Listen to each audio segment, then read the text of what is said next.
আসসালামু আলাইকুম। আজ এমন একটি রেসিপি তৈরি করব, দেখতে থাকুন কিভাবে তৈরি করলাম। 3টা আম কেটে ধুয়ে নিয়েছি, এখন কড়াইয়ে দিয়ে দিচ্ছি।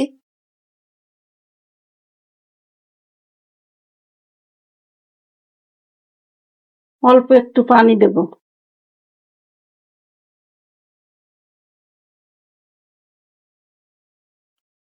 আর দেব লবণ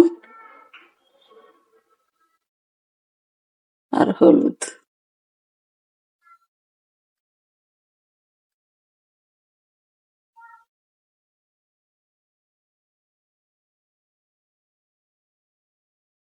আমে বেশি জাল লাগে না, বলক উঠলে সিদ্ধ হয়ে যায়।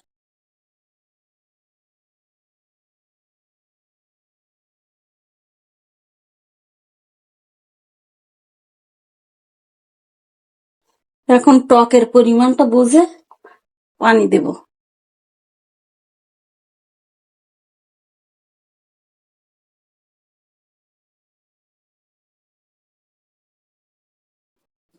চুলার আঁচটা একটু বাড়িয়ে দেব।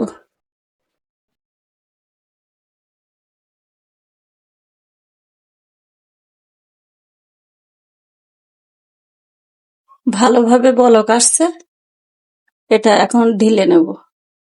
বাগারের জন্য পরিমাণ মতো তেল দিয়ে দিব।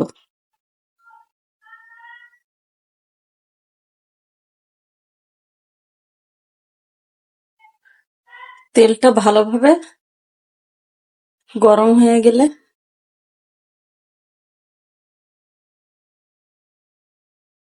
এখন এই সরিষাগুলো দিয়ে দিচ্ছি।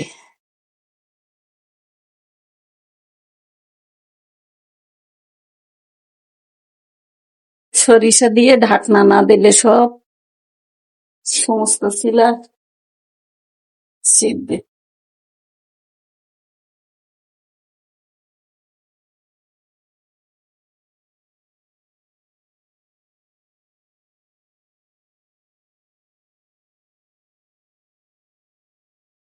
সরিষাগুলো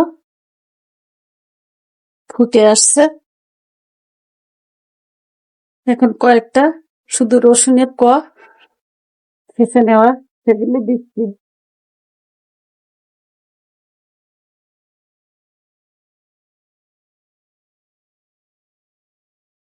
বাগারটা হয়ে আসছে, এখন কড়াইটা ধরে ভালো করে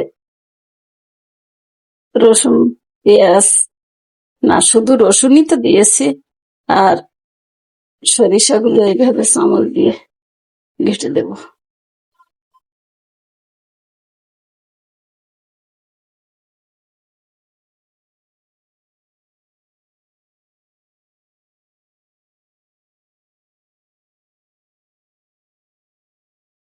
এগুলো সব ঢেলে দেবো একসাথে।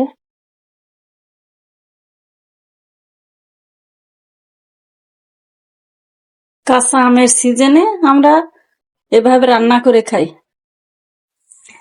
এখন এমন একটা টাইম, যে টাইমটায় বাজারে কাঁচা আমের ছড়াছড়ি। আমরা কিন্তু